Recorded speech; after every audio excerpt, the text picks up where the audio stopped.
দেখো শুধু বাড়ির লোক যা করছে করুক, ওসবের মধ্যে তুমি ঢুকতে যেও না। কেন? আমি কি বাড়ির কেউ নই? আমি কি সে কথা বলেছি? তোমাকে যেতে বারণ করেছি, ব্যাস তুমি যাবে না। যাবো না, তার কি করবো শুনি? দ্বিতীয় পক্ষ তো আমাকে দেখে একেবারে হিংসায় মরলো। অম্বিকা বাবা যদি সমস্যাটা সমাধান করে দ্বিতীয় পক্ষের মাথাটা একেবারে ঠান্ডা করে, তাহলে ক্ষতি কি? তুমি বুঝতে পারছো না শুধু, এসব বুঝরু কি? এসব 2 পয়সা রোজগার করার ফন্দি। ওরা মানুষকে ভয় দেখিয়ে আয়েশ করে খায়, থাকে, রোজগার করে, তারপর সুযোগ বুঝে চম্পট দেয়, অন্য জায়গায় গিয়ে আস্থানা গাড়ে। এতে মানুষের মনে উল্টো প্রভাব পড়ে। সব বুঝেছি। তুমি এখন ডাক্তার হয়ে গেছে বলে সবটা মিছে হয়ে গেল, তাই না? তোমার এই ডাক্তারিকে ফেল পড়ে দিয়েছে বলে খুব মানে লাগছে, তাই তো? যেটা বলছি সেটা শোনো। ওরা যেটা করছে সেটা ঠিক করছে না। ও বাবা, এখন এই বাড়ির মা কাকিমারা সবাই ভুল, গ্রাম শুদ্ধ লোক ভুল, শুধুমাত্র এই শঙ্কর সর্দার একাই ঠিক।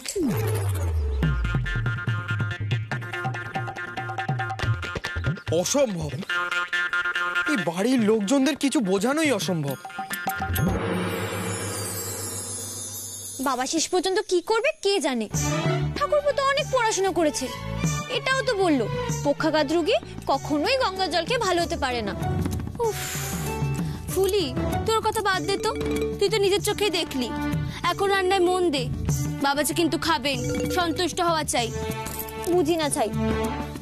আর তুই তুই কি বলতো, মনুষ্যার চেয়ে সম্পর্কে বড় হয়ে তুই খেটে মরছিস, আর উনি কিনা অম্বিকা বাবার পিছনে পিছনে গায়ে হাওয়া লাগিয়ে ঘুরে বেড়াচ্ছে। কোথায় দ্বিতীয় পক্ষ তোর সেবা করবে তা নয়। মোহর সুরক্ষিত করতে না পারলে এখন শঙ্করেরও প্রাণ সংশয় আছে। মিস্টারকে যে কিভাবে মোহরের কথাটা বলবো ঠিক বুঝে উঠতে পারছি না। ওই যে আসছে।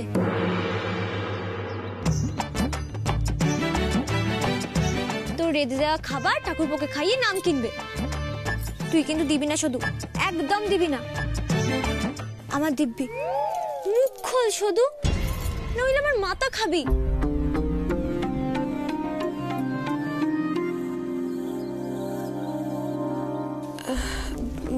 বলছিলাম কি, আর বলে কি লাভ বাপু? সারাদিন তো শুধু বলেই যাচ্ছ আর ঘুরেই বেড়াচ্ছ। তা তো বললে আর ঘুরলে কি চলবে? এসে দেখিনি এই কাজখানে শেষ করে দাও। লোকজনে তো খিদে পেয়েছে নাকি? আমি বরং নবাব পুত্তরের জন্য আসন খানা পেতে তাকে জল দিতে চাই।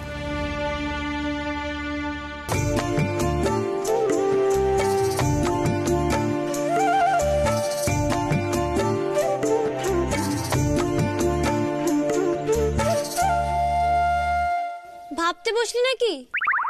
ভাতটা চাপা এসে।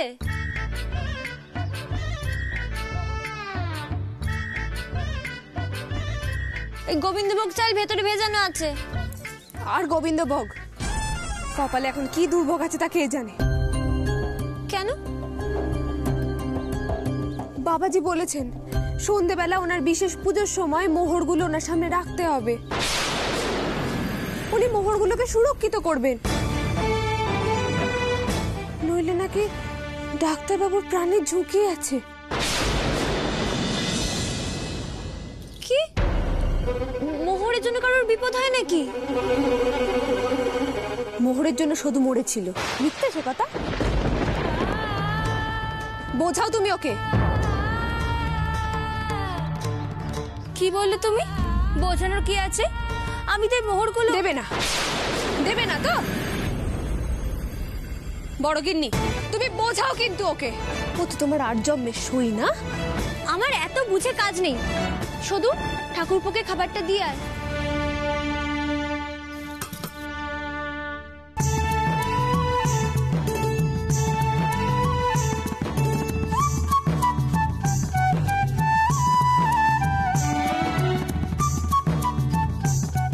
যা গিয়ে দিয়ে আয়।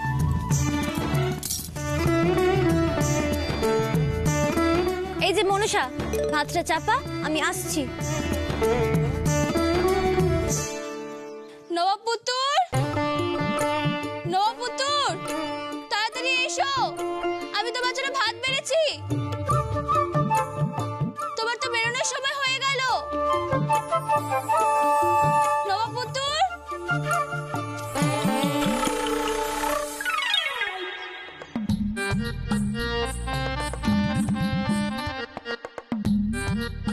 বাবা একেবারে ভাত বেড়ে, আমায় তো এই বাড়া হতে ছাই দিতে হবে। বাবা অম্বিকানাথের আদেশ। বাবা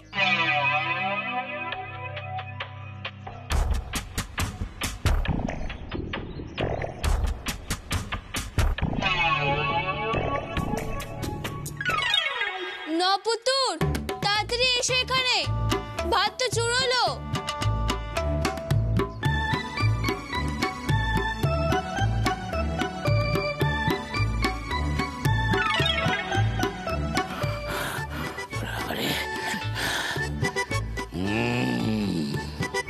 কি হলো নপুত্তর, এসো।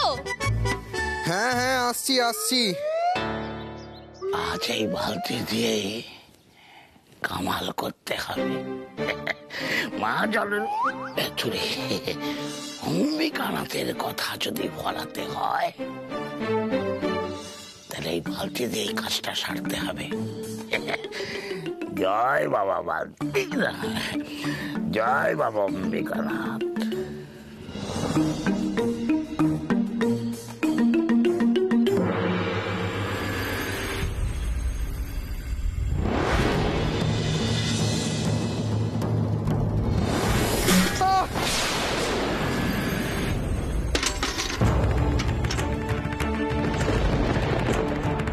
কি হলো?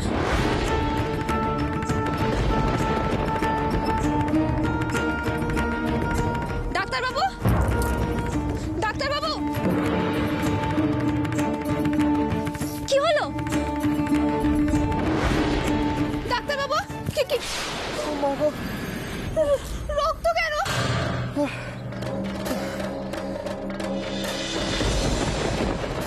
বালতিটা তোমার মাথায় পড়লো কি করে?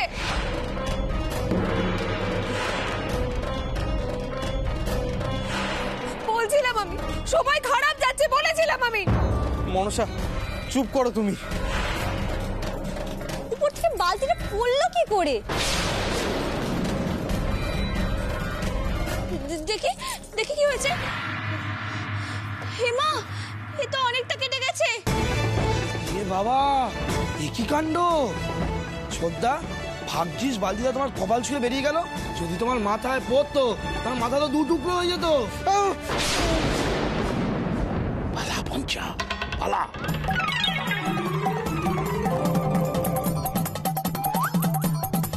তুই কথা শোন, আমার কথা হলো বালতিটা উপর থেকে পড়লো কি করে? আমার দোষ। আমি ছাদে ভিজে কাপড় মেলার পর ভুল করে পাঁচিলেতে বালতিখানা রেখে চলে এসেছি।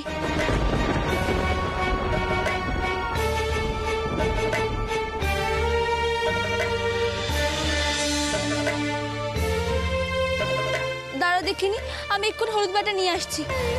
না না থাক, হলুদে কি হবে? গণেশ যা ওষুধ নিয়ে আয়। না গণেশ, হলুদ বাটে তাড়াতাড়ি সারবে। ও মারে, কাজ হয়ে গেছে দেখছি।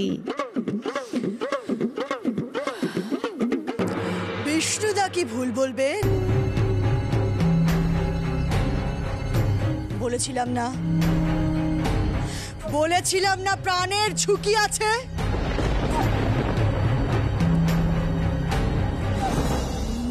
নমঃ বিষ্ণু। দেখি দেখি, হাতটা সরা দেখি না পুত্তর, সরাও নে।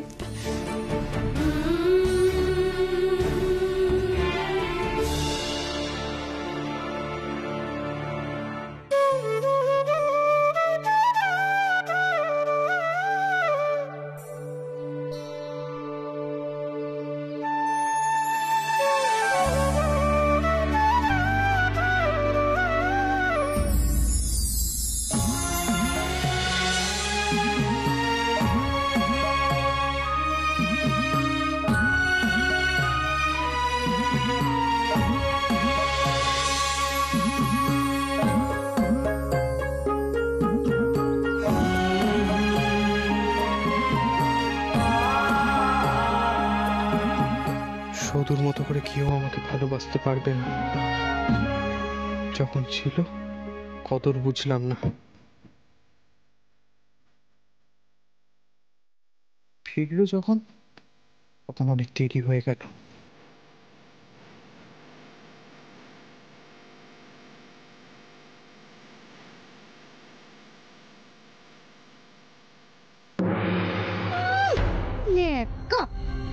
খেতে দেখলে বাঁচিনি। বলেছিলাম তো আমি মোহর বাবার কাছে দিয়ে সুরক্ষিত না করতে পারলে ডাক্তার বাবুর প্রাণের ঝুঁকি আছে। শুনলে না তুমি আমার কথা? ঠিক আছে মনসা, তুমি যা বলবে তাই হবে।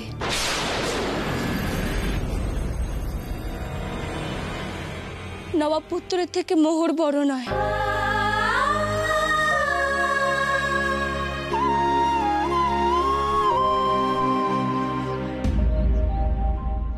ওমারে, ওষুধ কাজ দিচ্ছে। জানতাম এইভাবেই সব কটাকে বুঝিয়ে বুঝিয়ে মোহর নিয়ে তাড়াতাড়ি ভেগে যেতে হবে। শুধু এসবের কোনো দরকার নেই। বিশ্বাস করো, এই সুরক্ষিত সব বাজে কথা। শোনো নবাব পুত্র, এসব ঠাকুর দেবতা অবিশ্বাস করলে চলেনি। একসময় পরীক্ষায় পাশ করবে বলে তুমি কম হতে দিয়েছো।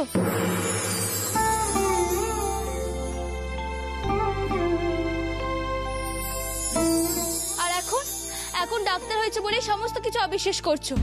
এটা কিন্তু ঠিক নয়। আমার কথাটা একবার শোনো শুধু।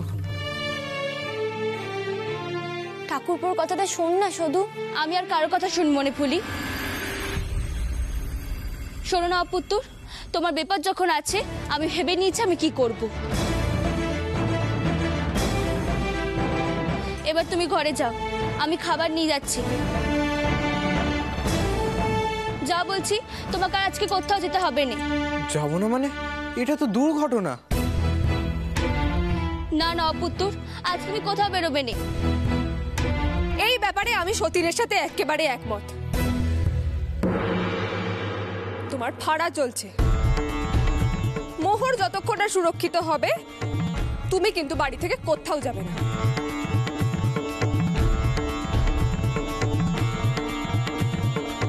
বাড়িতে বসে থাকলে হবে নাকি? পাঠশালায় যে রুগীরা এসে বসে থাকবে তাদের কি হবে? দরকার হলে রুগী আমাদের বাড়িতে আসবে, না হলে গনসা গিয়ে ওদেরকে ওষুধ দিয়ে দেবে। যাও বলছি। কি হলো? যাও। ও মারে, ভেবেই কেমন ভালো লাগছে।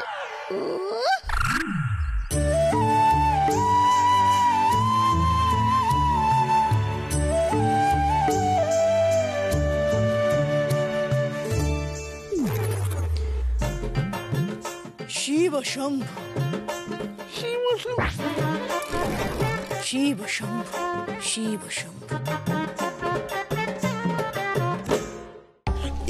মা জননী, বলছিলাম এবার একটা বড় দাও মেরে দাও, ওই মোহরগুলো নিয়ে আমরা কেটে পড়ি। না মানে শুভ কাজে বিলম্ব হলে সফলতায় বাধা আসে। মারে, কিন্তু এখনো না ওদেরকে অনেক ভয় দেখাতে হবে, বুঝেছো? পথে এখন একটাই বাধা। বাধা? কি বাধা মা জননী? আমার শ্বশুর মশাই। হ্যাঁ, তার কানে এসব কথা গেলে তো সে কিছুতেই মোহর বার করতে দেবে নে। ও মারে, ওই যে আমার ভূত দাদা শ্বশুর আর আমার শ্বশুর মশাই, তাদের দুজনের তো সরাসরি কথা হয়। তাই নাকি? হ্যাঁ, মারে, ওই ভূতটা তো এতদিন মোহর ছুঁতেও দেয়নি। এখন ওই ভূতটা বাড়ির বাইরে আছে। আমার শ্বশুর মশাইকে বাড়ির বাইরে পার করতে পারলেই কেল্লা ফতে। ওরা আসছে। আরে আসবেই তো, এসে একেবারে আমার পায়ে পড়বে। সব তো সাজিয়ে রেখেছি। বাবা বাবা বাবা ছুঁয়ে না বাবা, আপনি আমার স্বামীর ভাড়া কাটিয়ে দিন। আপনি যেমন বলেছেন তেমন হবে। আমি আপনাদেরকে মোহর এনে দেব, আপনি দয়া করে সুরক্ষিত করে দিন। আস্তে আস্তে, এখন বলে কি হবে? বাবা এখন যমরাজের সাথে কথা বলছেন।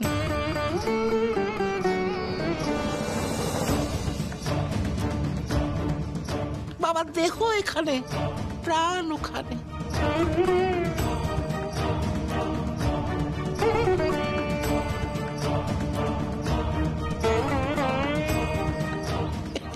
তোমার কথা কিচ্ছু শুনতে পাবে না। হ্যাঁ বলেন কি? সেই জমে তুরি তুরি যমরাজের সাথে কথা কইছেন? হ্যাঁ, আসলে ডাক্তার বাবুর ভাড়া আছে তো, তাই গুরুদেব যমরাজের কাছে জানতে গেছেন যে কেন একটা তরতাজা প্রাণের উপর ওনার লোভ পড়েছে। মনে হচ্ছে আজ ওই যমরাজের সাথে বাবার খুব ঝগড়া হবে। দেখুন ছোট বাবা, ও সে মারামারি কাটাকাটি হাতাহাতি যা খুশি হোক ওই যমরাজের সাথে। সেরকম হলে আমি লাঠি সোটার যোগান দেবো। হ্যাঁ কিন্তু বাবা আমাদের ছেলের ভাড়াটা কাটিয়ে দিন, এই যে দেখছেন মা মনসা যতদিন আছেন আমাদের বাড়ির ছেলের ভাড়াও আছে। বড় মা, তুমিও আমাকে এভাবে বলছো? আমি কি আমার স্বামীর খারাপ চাইবো? বাবা বলো না বাবা, আমার স্বামী বাঁচবে তো আমার স্বামী?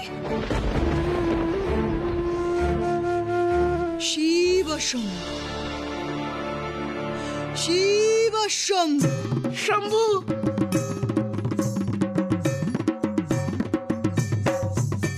অনেক সমস্যা আছে।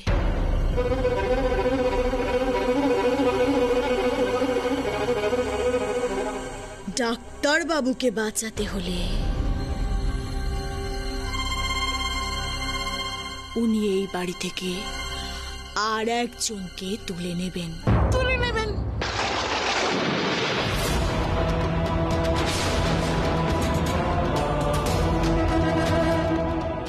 ওনার হিসেব যে মিলছে না। মিলছে না? কিসের হিসেব মিলছে না বাবা? জমা খরচের। তবে টাকার না, প্রাণের।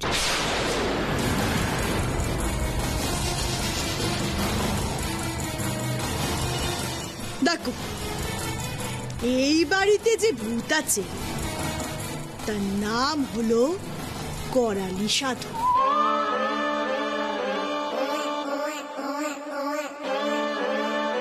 এখন সেই ভূতের পিণ্ড দেওয়া হয়নি,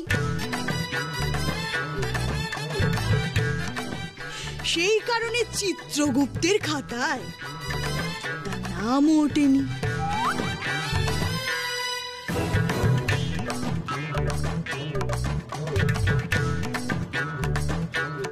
সেই জন্য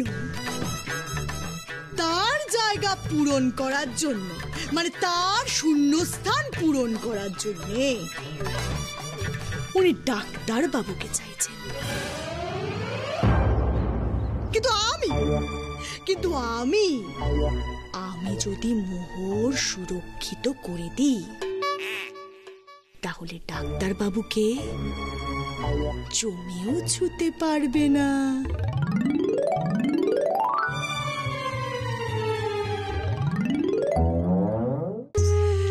কিন্তু কি করা যায়? খাতায় যে এখনো একটা নামটা বাকি আছে।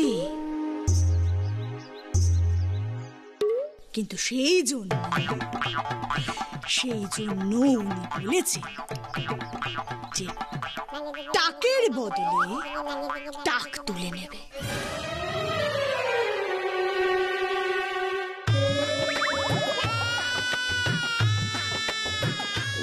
মানে বাবা ঠিক বুঝলুম নে, টাকা আবার কিভাবে তুলে নেবে বাবা? করালি সাধনের টাক আছে, আছে আছে, আর তার এখনো পিণ্ড দেওয়া হয়নি।